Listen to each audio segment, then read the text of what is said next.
Questo è forse l'emendamento più importante perché oltre ai contenuti prova a puntualizzare su cosa significa autonomia, che non vuol dire i skei dei veneti in tasca ai veneti.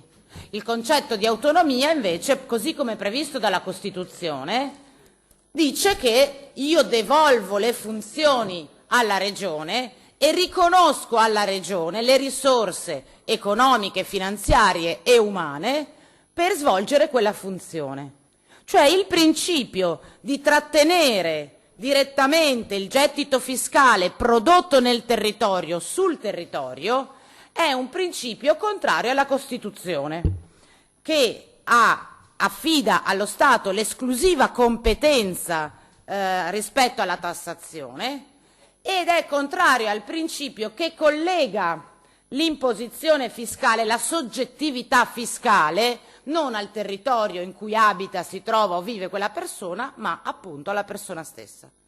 Cioè il punto è che per la Costituzione non esistono le tasse del Veneto, esistono le tasse che i cittadini residenti in Veneto pagano allo Stato per l'erogazione dei servizi.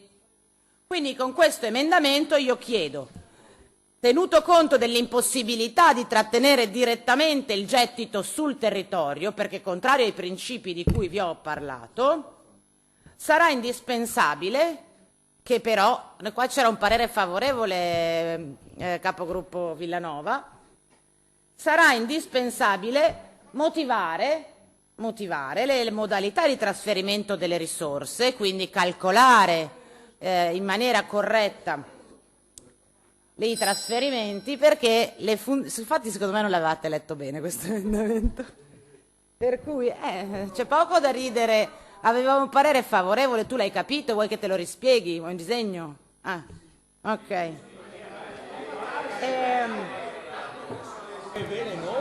Collega Camani, penso che i suoi colleghi meritano il rispetto che lei dovrebbe Bene, ma siccome mi fanno i versi, È stata sgradevole, mi pare, in questa occasione, mi scusi. Fanno i versi.